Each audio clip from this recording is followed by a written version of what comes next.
दोस्तों, आज आप सुनेंगे child of two worlds the saga untold book one की कहानी हिंदी में।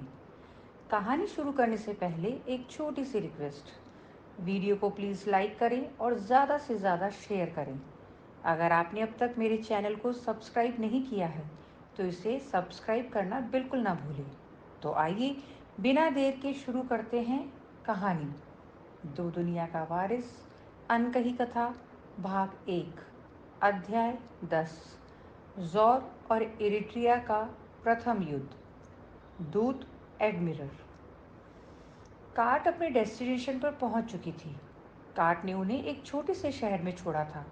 बाकी का सफ़र प्रोफेसर बोरो, लेडी तारा, जोरो और धर्मा ने पैदल ही तय किया। जोरो ने लौरा को गोदी में उठा रखा था। तकरीबन 2 किलोमीटर पैदल चलने के बाद वो लोग मुख्य शहर में पहुंचे, जो दिखने में पौराणिक रोमन शहर जैसा लग रहा था। सभी लोगों ने मेंटल कमांड दिया और उनकी ड्रेस वैसी हो गई जैसे बाकी शहर वालों की थी। धर्मा को भी ये करना नहीं आता था, इसीलिए लेडी दारा ने उसे एक छोटा पत्थर रूपी उसार दिया और उसे धर्मा के माथे पर लगा दिया। धर्मा की ड्रेस भी अपने आप चेंज हो गई। धीरे धीरे वो लोग आगे बढ़े और एक बड़े से कमरे में घुस गए। आसपास की गली में बहुत शोर हो रहा था, परंतु उस विशाल घर में बहुत सन्नाटा था। बोरो ने मेंटल संदेश दिया और घर का दरवाज़ा खुल गया। उस घर में बहुत ही आलीशान सोफे, बेड्स, पेंटिंग्स और अनेकों मॉडर्न साइंटिफिक उपकरण थे। बहुत से रोबोट वहाँ घर की साफ सफाई में लगे थे। बोरो बहुत ही अमीर था। मैज़ॉल के अलग अलग देशों में उसके पास ठिकाने थे, वो भी इतने आलीशान। वह सब अंदर घुस गए। लॉरा को जोरो ने मेडिकल रूम में ले जाकर अच्छे से ट्रीटमेंट दे दिया था। लॉरा को अब किसी भी समय होश आ सकता था। उसकी तबीयत अब ठीक हो रही थी। जॉली ने उस पर बहुत अत्याचार किए थे, परंतु लॉरा की विल पावर ने सब कुछ झेल लिया। धर्मा और तारा एक सोफे पर बैठे थे और प्रोफेसर बोरो जनक 290 को भी वहां बुलाने की तैयारी कर रहे थे। जनक 290 को बोरो यहीं से कमांड देकर बुला सकते थे। तारा ने ज़ौर और इरिट्रिया के युद्ध का विजन दिखाया। जब रॉल्फ अपना दूसरा चुनाव जीत चुका था, तब तक जैसन और उसके 4 स्टारगेट शिप यूको वर्महोल पहुंच चुके थे। एडमिरल और जैसन एक ही स्टारगेट शिप पर थे और बाकी 3 स्टारगेट शिप पर 3 अलग-अलग रोबोट इंचार्ज थे।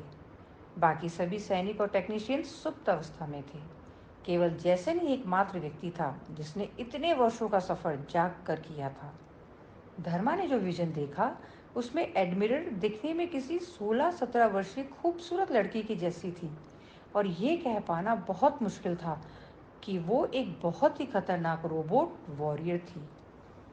एडमिरल ने जैसन को बोला, हम अब यूको वर्महॉल पार करेंगे। हमें कॉलार के दिए हुए कोड को रन करना होगा। तुम तैयार हो? जैसन इतने वर्ष स्पेस के शून्य को निहारता हुआ परेशान हो चुका था। उसका साइकोलॉजिकल बैलेंस डिस्टर्ब हो गया था। उसने अपने जीवन में कभी भी इतनी लंबी यात्रा नहीं की थी। धर्मा ने पूछा, जैसन ने 100 वर्ष लंबा सफर तय किया था? तारा ने कहा, हाँ। तारा को समझ आ गया था धर्मा किस और इशारा कर रहा है। तारा ने धर्मा को समझाया, ज़ौर के लोगों ने इतनी तरक्की कर ली थी कि उन्हें कोई बीमारी नहीं मार सकती थी। कोई वायरस, कोई बैक्टीरिया भी नहीं। वो बूढ़े भी नहीं होते थे। वो सिर्फ सुसाइड से या युद्ध में ही मारे जा सकते थे। धर्मा ने कहा, आश्चर्य की बात है, ज़ौर के लोग लगभग अमर थे। तारा ने कहा, हाँ, परंतु जैसन जैसे किसी ने भी 100 वर्ष एक स्पेसशिप पर बैठे बैठे अनंत आकाश की गहराइयों को देखते हुए नहीं बिताए थे। वो मानसिक रूप से अस्थिर हो गया था। धर्मा ने कहा, ज़ौर का सेनापति जो इरिट्रिया को जीतने गया था, वो ही मानसिक रूप से अस्थिर हो गया तो युद्ध क्या जीतेगा? तारा बोली, ऐसा नहीं है धर्मा। जैसन एक बहुत ही शक्तिशाली और समझदार इंसान था। वो मानसिक रूप से थोड़ा अस्थिर जरूर हो गया था, परंतु उसे हल्के में मत लो। उसने इरिट्रिया को लगभग जीत ही लिया था। धर्मा ने कहा, फिर तो ये कहानी काफ़ी इंटरेस्टिंग होती जा रही है। वो जीतते जीतते हार कैसे गया? तारा ने स्टोरी को कंटिन्यू किया और धर्मा को विजन भेजा। जैसन ने एडमिरल को बोला, ठीक है, वर्म हॉल को पार करने का कोड रन किया जाए। परंतु उसका हाव भाव कुछ बहुत अच्छा नहीं था। वो कंट्रोल रूम में बैठे बैठे अनंत आकाश को ही घूर रहा था। एडमिरल ने उसे बोला कि वह आराम कर ले। जैसन नहीं माना। उसने जगह रहने की जिद की। जैसन नहीं चाहता था कि जब वर्म होल का कोड रन हो तो वो सो रहा हो। उसको सुप्रीम कमांडर रॉल्फ ने बहुत ही महत्वपूर्ण कार्य दिया था और उसे वो ढंग से पूरा करना चाहता था। एडमिरल ने कोड रन किए और चारों स्पेसशिप वर्म हॉल के अंदर चले गए। वो वर्म हॉल में ऐसे घूमे जा रहे थे जैसे कोई नाव किसी बवंडर में फंस जाती है। जैसन और एडमिरल को समझ नहीं आया कि क्या कोड सही तरीके से रन हुए हैं। क्या वो ये वर्म हॉल पार कर पाएंगे? जैसन जगा हुआ था और बहुत ज़्यादा थका हुआ। वर्म हॉल में शिप बहुत ही बुरी तरह से घूम रहे थे और धीरे धीरे उनका गुरुत्वाकर्षण भी बढ़ रहा था। किसी भी जीवित इंसान ने कभी भी वर्म हॉल को पार नहीं किया था। अभी तक वर्म हॉल केवल मर्कल के शिप ने ही रोबोट के साथ पार किया था और इसीलिए ये कहना मुश्किल था कि वर्म हॉल का जीवित व्यक्ति पर क्या प्रभाव पड़ेगा। धीरे धीरे स्पेसशिप बहुत भारी हो गए थे। जैसन को लग रहा था कि उसका वजन बहुत ज़्यादा बढ़ गया है। उसको अपना हाथ उठा पाना भी मुश्किल हो रहा था। स्टारगेट शिप्स तेजी से घूम रहे थे और उनका कम्युनिकेशन सिस्टम भी जाम हो चुका था। वर्म हॉल के अंदर ऐसा लग रहा था कि बहुत भारी चीज़ उन्हें अपनी ओर खींच रही है। जैसन को अब असहनीय पीड़ा हो रही थी। उसने सोचा उसे जगह रहकर वर्म हॉल पार नहीं करना चाहिए था। उसका साइकोलॉजिकल बैलेंस पहले ही बिगड़ा हुआ था। इस पीड़ा ने उसे और ज़्यादा आहत कर दिया था। जैसन को लगा उसका शरीर दो हिस्सों में बढ़ जाएगा। मानो लग रहा था जैसे कि बहुत से हाथी उसे दोनों ओर से खींच रहे हों। जैसन को लगा उसका अंतिम समय आ गया है। जैसन को जैसे ही लगा कि वो इस असहनीय पीड़ा से मर जाएगा, तभी सब कुछ सामान्य हो गया। धीरे धीरे उनका स्टारगेट शिप सामान्य रूप से उड़ने लगा। जैसन की पीड़ा धीरे धीरे कम हो गई थी। उसका वजन भी सामान्य हो गया था। जैसन वर्म हॉल पार करने वाला पहला व्यक्ति बन चुका था। परंतु जैसन को इससे ज़्यादा ये खुशी थी कि वर्म होल कोड ने सही काम किया और अब वो इरिट्रिया के बिल्कुल पास था। प्लैनेट इरिट्रिया, हेयस भूभाग। सफायर बहुत तेजी से अपने पंखों को फड़फड़ाते हुए उस विशालकाय ऑफिस के डोम पर उतरी। वो बहुत घबराई हुई थी। उसने अपने पंखों को फोल्ड किया और तेजी से उस बड़े रूम के अंदर घुस गई। वहाँ खड़े सैनिक, जो अपनी सामान्य यूनिफॉर्म में बहुत ही सुंदर दिख रहे थे, उन्होंने अपनी गन्स को पकड़कर झुककर सलाम किया। ये हेयस का सामान्य सैल्यूट था। सफायर ने रिसेप्शनिस्ट से पूछा, मुझे तुरंत महाराज से मिलना है। रिसेप्शनिस्ट, जो एक फ्लैशी थी, उसने फ़ोन लगाया और महाराज के असिस्टेंट, जो कि एक और फ्लैशी था, उससे पूछा, सफायर मैडम आई है, उन्हें तुरंत महाराज से मिलना है। सफायर बोली, तुम लोग समझ नहीं रहे हो, मुझे एक बहुत आवश्यक बात महाराज से करनी है। तुम लोग बिना बात के समय बर्बाद मत करो। रिसेप्शनिस्ट बोली, मैडम, हमें प्रोटोकॉल तो पूरा करना पड़ेगा। सफायर चिल्लाई, तुम फ्लैशी लोग किसी भी काम के नहीं हो। सफायर ने गार्ड को इशारा किया, जो कि एक एंजेलन था। उसने दरवाज़ा खोल दिया। फ्लैशी की इरिट्रिया में कोई इज्जत ही नहीं थी, चाहे वो हेयस के महाराजा के असिस्टेंट या रिसेप्शनिस्ट ही क्यों ना हो। सफायर फौरन महाराज के कक्ष में पहुंच गई। महाराज हवा में उड़ रहे थे और दूर दो गिद्धों की लड़ाई देख रहे थे। सफायर ने देखा महाराज हवा में कई फीट ऊपर उड़ रहे थे। सफायर ने अपने पंख खोले और उड़कर महाराजा के पास पहुंच गई। सफायर ने महाराज को बोला, इस प्रकार आपके विश्राम में खलल डालने के लिए माफ़ी, परंतु आपको बहुत इम्पोर्टेंट बात बतानी है। महाराज ने कैजुअली बोला। क्या हुआ सफायर, तुम इतना क्यों घबरा रही हो? वो देखो इन गिद्धों को, हम लोग इन्हीं से इवॉल्व हुए हैं। सफायर इन सब में बिल्कुल इंटरेस्टेड नहीं थी। वो हेयस की या यूं कहें एरिट्रिया प्लैनेट की स्पेस एजेंसी की मुखिया थी। सफायर बोली, महाराज, हमें एलियन मूवमेंट का पता चला है। हमारे रडार ने बताया है कि कोई बहुत सारे एलियन शिप्स इरिट्रिया की ओर आ रहे हैं। महाराज बोला, क्या? Alien ships? ये इन फ्लैशी की ही करतूत होगी। इन्होंने फिर से कोई रॉकेट छोड़ा होगा। मैं इन लोगों को छोड़ूंगा नहीं। सफायर बोली, नहीं महाराज, इस बार लगता है कि कोई और ही विकसित एलियंस हमारी तरफ बढ़े चले आ रहे हैं। हो सकता है फ्लैशी लोगों ने जो बहुत सालों पहले रॉकेट छोड़े थे उनको ट्रेस करते हुए एलियंस यहाँ आ गए हों। महाराज बोले, इसीलिए मैं बोलता था कि फ्लैशी लोगों को मना करना चाहिए था। ये पागलों जैसे हमारे पवित्र ब्लैक स्टोन को पिघलाकर और उनसे रॉकेट बनाकर स्पेस के एलियंस को इनवाइट करते हैं। पता नहीं ये एलियंस कितने खतरनाक होंगे। मुझे बाकी लोगों से बात करनी पड़ेगी। सफायर बोली, हाँ महाराज, मैं अभी सभी को खबर करती हूँ। जल्द ही सरन सिटी में, जो हेयस का सबसे विकासशील शहर था, वहाँ एक बहुत बड़े लग्जरी होटल के मीटिंग रूम में सभी वीवीआईपीस को बुलाया गया। मीटिंग में हेयस के एंजलिस का प्रतिनिधि महाराज, सेंटोरस का प्रतिनिधि, इकियान का परम गुरु आदि सभी प्रमुख लोग आ गए थे। परम गुरु एक बड़े से पानी के चैम्बर में थे।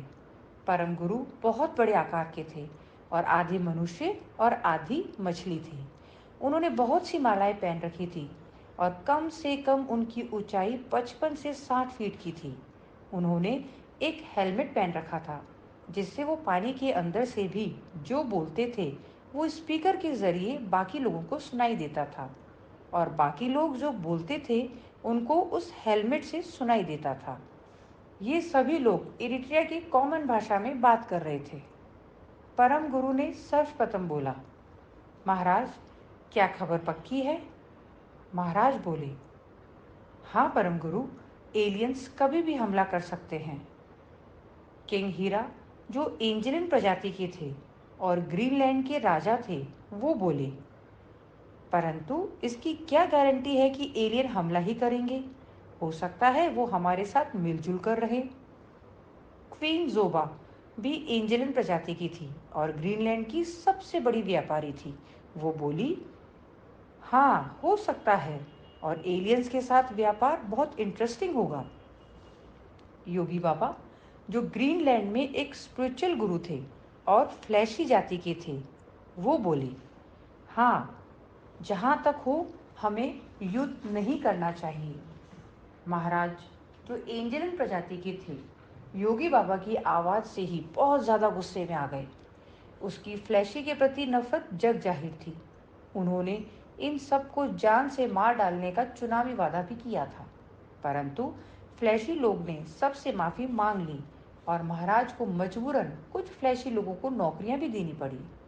अधिकतर फ्लैशी या तो लक्स फ्लूगोर में थे या ग्रीनलैंड में।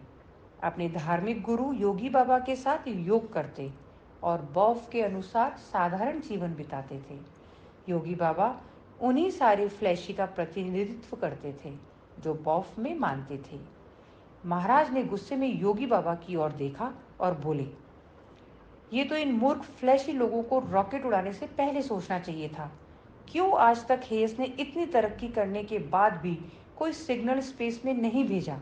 क्योंकि हमें हमेशा एलियंस का खतरा था। परंतु ये मूर्ख फ्लैशी बिना सोचे समझे हमारे पवित्र मंदिर की मूर्तियों को चुरा चुरा कर रॉकेट लॉन्च करते थे। ये सब इनकी मूर्खता का परिणाम है। परम गुरु बोले, कोई बात नहीं महाराज, फ्लैशी को उनकी गलतियों की सजा मिल चुकी है। अब समय है इन एलियंस पर विचार करने का। हेयसलैंड को जो सपोर्ट चाहिए वो हम करेंगे। हमें कियान एक मार्शल प्रजाति है। हम योद्धा हैं और युद्ध से नहीं घबराते। हम जरूरत पड़ने पर एक बात बिल्कुल साफ कर देते हैं कि हम उन एलियंस को पानी पर तो उतरने ही नहीं देंगे। यदि उन्होंने हमारे महान समुंदर में उतरने की गलती की तो वो उनकी कब्र बन जाएगा। महाराज को पता था परम गुरु और सभी ज्ञान बहुत ही बहादुर प्रजाति है।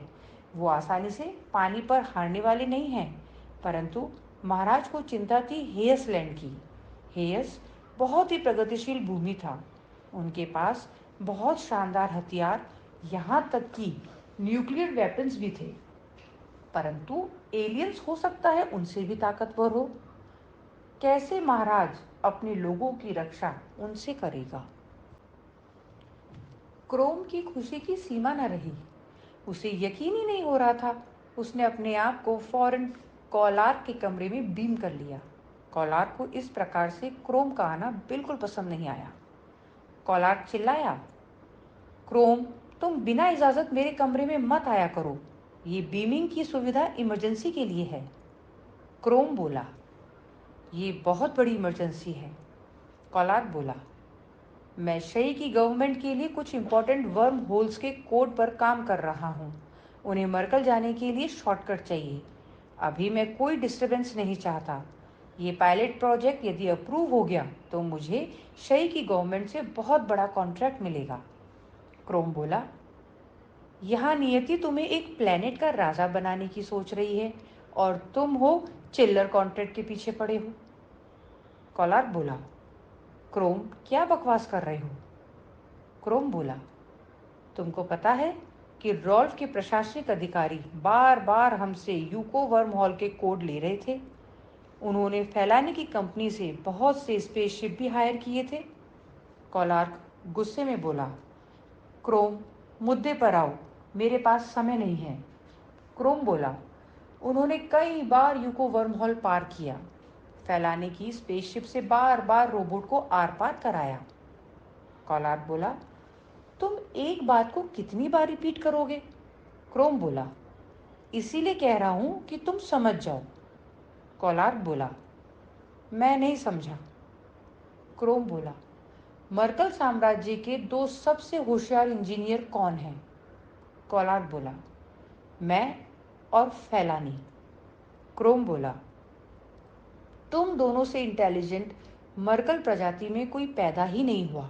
यहाँ तक कि कोई मिलांज भी तुम दोनों से इंटेलिजेंट नहीं है। कोलार के चेहरे से लग रहा था कि वो क्रोम की इन फालतू बातों से बोर हो रहा है। परंतु क्रोम ने आगे बोला, कोलार, तुमने वर्म होल पार करने का कोड बना दिया, बहुत पैसे कमाए, परंतु फिर भी तुम फैलानी से पीछे हो। क्रोम ने कोलार की दुखती रग पर हाथ रख दिया था। कोलार और फैलानी एक दूसरे को बहुत चाहते थे। फैलानी बहुत ही सुंदर और बहुत इंटेलिजेंट लड़की थी।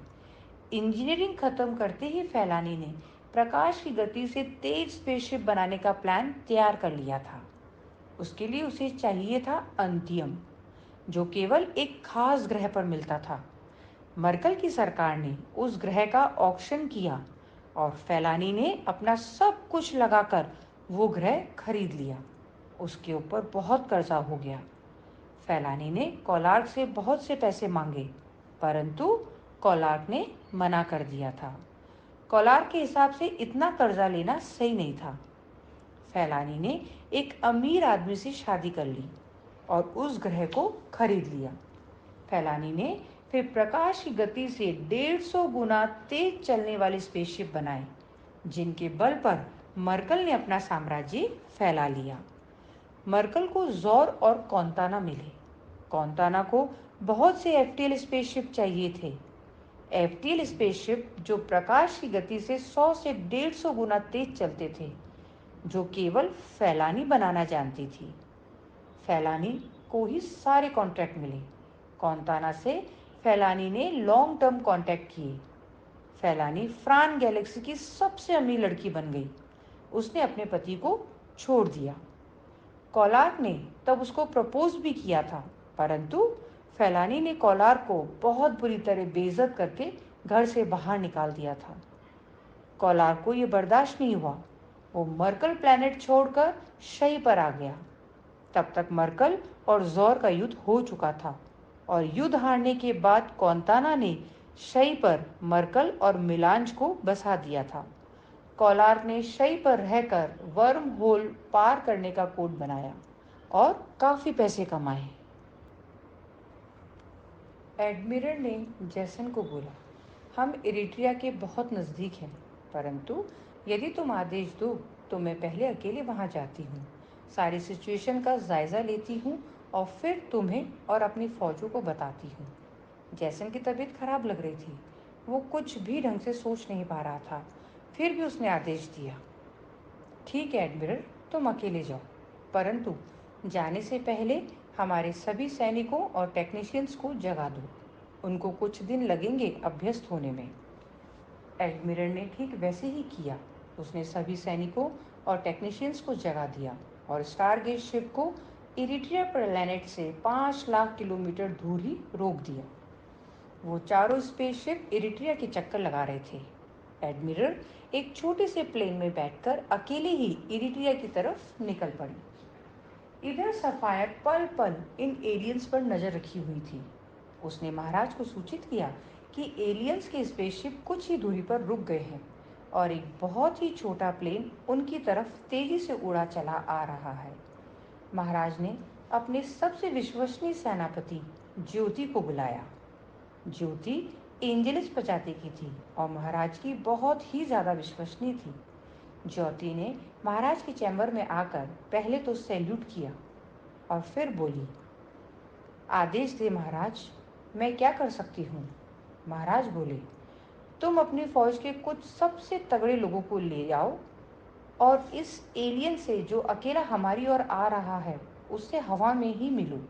पता लगाओ ये एलियन क्या चाहता है, क्योंकि वो अकेला आ रहा है। इसका मतलब इन एलियंस का हम पर हमला करने का कोई इरादा नहीं है, परंतु फिर भी हम कोई चांस नहीं ले सकते। ज्योति ने कहा, ठीक है महाराज, आपको बाकी लोगों को भी बता देना चाहिए। महाराज ने बोला, हाँ ज्योति, मैंने परम गुरु, सेंटोरस के प्रधान, किंग हीरा, क्वीन जोबा सभी को बता दिया है। महाराज ने जानबूझकर योगी बाबा का नाम नहीं लिया। उसे फ्लैशी से कोई मतलब नहीं था और वो मानते थे कि बौफ का धर्म इरिट्रिया के लिए बहुत ही बुरा है। ज्योति ने महाराज को सैल्यूट किया और अपने सबसे अच्छे सैनिकों के साथ हवा में उड़ गई। कुछ ही देर में एडमिरल का शिप धीरे धीरे जमीन की तरफ बढ़ा चला आ रहा था। एडमिरल ने देखा बहुत से मानव रूपी लोग हवा में तेजी से पंख फड़फड़ाते हुए एडमिरल के शिप का ही वेट कर रहे थे। एडमिरल ने अपना जहाज हवा में स्थिर कर दिया और खुद अकेले ही निकलकर उड़ती हुई उन लोगों के पास पहुंच गई। ज्योति को लगा किसी ने उनके मन में टेलीपैथी की। हेलो, मेरा नाम एडमिरल है। मैं जॉर नामक प्लेनेट से आई हूँ, जो यहाँ से लगभग 1000 प्रकाश वर्ष दूर है। ज्योति को कुछ समझ नहीं आया। उसको पता नहीं कि वो क्या बोली। तभी उसको एक और टेलीपैथी हुई। तुम्हें कुछ बोलने की ज़रूरत नहीं है, तुम सोचो, मैं समझ जाऊंगी। ज्योति को समझ आ गया एडमिरल बहुत ही विकसित एलियन है। उससे कुछ बोलने की ज़रूरत ही नहीं है। वो सोचेगी और एडमिरल समझ जाएगी। एडमिरल का ऐसा साधारण और गर्मजोशी वाला बर्ताव ज्योति को बहुत अच्छा लगा। ज्योति और सभी लोगों के साथ एडमिरल को लेकर वो सैनिक महाराज के चैम्बर में आ गए। एडमिरल ने कुछ ही समय में उन सब के साथ एक अलग सा कनेक्शन बना लिया था। महाराज एडमिरल से बोले, आप तो बहुत ही विकसित प्रजाति हैं। आप उड़ भी सकते हैं और मानसिक तरंगों से बात भी कर सकते हैं। एडमिरल ने सर हिलाकर महाराज को धन्यवाद दिया। सफायर बोली, आप 1000 प्रकाश वर्ष दूरी से यहाँ आ गए और आपने अपनी स्पेसशिप दूर रखकर अकेले ही यहाँ आने का फैसला किया। एडमिरल बोली, मैंने स्पेसशिप इसलिए वहाँ छोड़े ताकि आप लोगों को ये ना लगे कि हम आप पर कोई हमला कर रहे हैं। हम आपके साथ मैत्रीपूर्ण संबंध रखना चाहते हैं। महाराज ने बोला, ये तो बहुत ही अच्छा है, हम भी आपके साथ व्यापारिक संबंध रखना चाहेंगे। महाराज ने एडमिरल को सब लोगों से मिलवाया। एडमिरल ने 2 दिन इरिट्रिया पर बिताए। वो सब लोगों से मिली, परंतु उसने कुछ भी नहीं खाया पिया। एरिट्रिया पर सभी को बहुत अजीब लग रहा था कि एडमिरल कुछ भी नहीं खा पी रही थी। उनको पता ही नहीं चला कि एडमिरल एक रोबोट है। उनको लगा एलियन ऐसे ही होते हैं।